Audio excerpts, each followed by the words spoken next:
अस्सलामुअलैकुम everyone, welcome back to my YouTube channel. आज हम आपके साथ ये बहुत ही खूबसूरत सा म्यूज़लक्स का आर्टिकल हमने रिक्रिएट किया है। इसकी डिटेल्स आपके साथ शेयर करेंगे। इस ड्रेस को रिक्रिएट करना बहुत ही इजी और सिंपल है। मैंने आपको सारे स्टेप्स इसमें बताए हैं किस तरीके से हम इस खूबसूरत सी ड्रेस को घर पर ही रिक्रिएट कर सकते हैं, वो भी कम बजट में।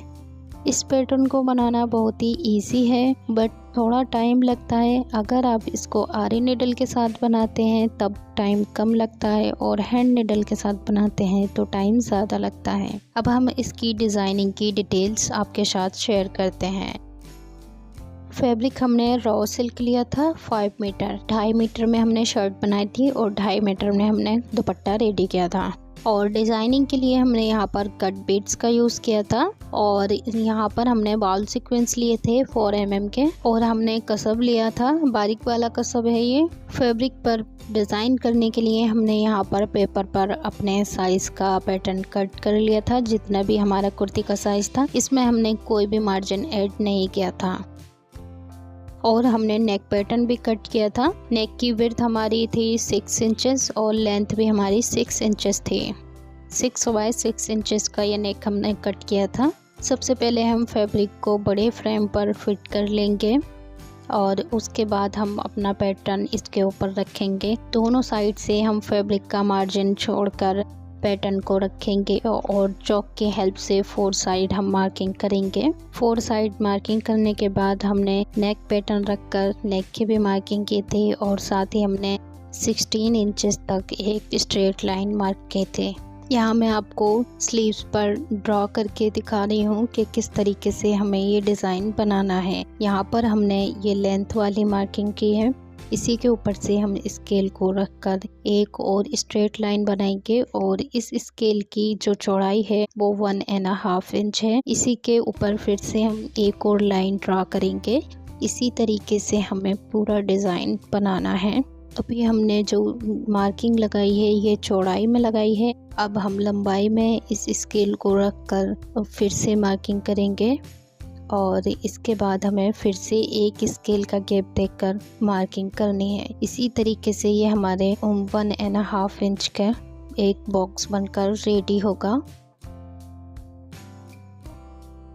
कट बीड्स को निडल में फिल करेंगे और कुछ सीक्वेंस को हम फैब्रिक पर रखेंगे और यहाँ पर हमने सबसे पहले पक्का कर लिया था। फिर हम ऊपर की तरफ एक टक निकालेंगे और एक सीक्वेंस को हम फ्लैट ही रखते हुए इस तरीके से निडल में पास करेंगे और एक टक लगाएंगे। उसके बाद हम फिर एक कट बीट को छोड़ते हुए टक लगाएंगे। उसके बाद हम एक खाली टक छोड़ते हुए इसको पक्का करेंगे। इस तरीके से हमें सारे ही सीक्वेंस को लगाना है। पूरी शर्ट पर हम इसी तरीके से सारे सीक्वेंस को लगाएंगे मार्क करके। और सबसे पहली बात यहाँ पर हम पक्का ज़रूर करेंगे सीक्वेंस लगाने से पहले भी और सीक्वेंस को लगाने के बाद भी, क्योंकि हम बाकी जो नीचे से थ्रेड नज़र आ रहे हैं दोनों के गैप में उसको हम कट कर देंगे, जिससे हमारी कुर्ती में अच्छी फिनिशिंग आएगी। और आप चाहें तो इसको हैंड नीडल के साथ भी लगा सकते हैं दोनों साइड स्टिच करते हुए, तो तब भी ये बन जाएगा। बट हैंड नीडल में भी हमें ऐसे ही दोनों बार पक्का करना होगा, क्योंकि हमें बाकी के थ्रेड को कट करना है। देखिए इस तरीके से हमने कुर्ती की पूरी डिज़ाइनिंग कर ली है। अब हम अपनी स्लीव्स का पैटर्न आपके साथ शेयर करेंगे। स्लीव्स की डिज़ाइनिंग के लिए यहाँ पर हमने ये फ्लावर ड्रॉ किया था और इसी फ्लावर को हमने दुपट्टे पर भी बनाया है।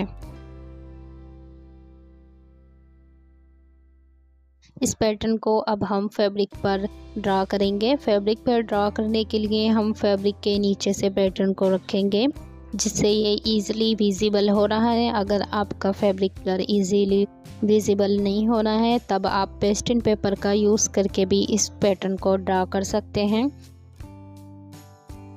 इस फ्लावर को बनाने के लिए यहाँ हम कट बीड्स का यूज़ करेंगे और निडल में हमने कट बीड्स को फिल कर लिया है। अब हम इसकी आउटलाइन बनाएंगे। पूरे पैटर्न पर हमें कट बीड्स की लाइन बनानी है और यहाँ पर हम 1 या 2 कट बीड्स को छोड़ते हुए इस लाइन को कंप्लीट करेंगे। इससे पहले मैंने एक हल्दी सेरेमनी के लिए बहुत ही खूबसूरत सी ड्रेस को डिज़ाइन किया था। उसका पैटर्न भी बहुत ही सिंपल और इजी है। वीडियो का लिंक आपको डिस्क्रिप्शन में मिल जाएगा। फ्लावर की आउटलाइन कंप्लीट करने के बाद अब हम फ्लावर के अंदर 3 कलर के सीक्वेंस का यूज़ करेंगे और इन सीक्वेंस को हम हैंड निडल से लगाएंगे। सबसे पहले हम निडल को ऊपर की तरफ पास करेंगे फ्लावर के सेंटर से। फिर हम एक सीक्वेंस और एक कट बीट का यूज़ करेंगे। दोनों को हम नीचे की तरफ करेंगे और कट बीट्स को हटाते हुए हम सीक्वेंस से दोबारा से निडल को पास करेंगे। फिर उसके बराबर से हम निडल को ऊपर की तरफ पास करेंगे और रेड सीक्वेंस को लेते हुए हम इसी तरीके से स्टिच करते जाएंगे।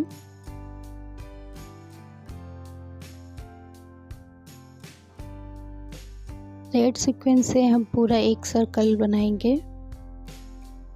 इस सेंटर वाले डिज़ाइन को यहीं पर हम कंप्लीट करेंगे और लीफ के अंदर अपनी निडल को पास करेंगे। यहाँ पर मैं गोल्डन सीक्वेंस को सिर्फ एक ही यूज़ करूँगी और रेड और फ्रोजी कलर के सीक्वेंस को मैं दो करके लगाऊंगी।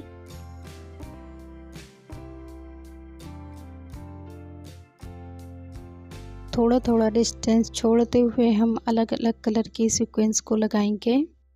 और फ्रेंड्स, जल्दी से आप इस वीडियो को एक प्यारा सा लाइक करें और हमें कमेंट्स करके बताएं कि आपको ये डिज़ाइन कैसा लगा।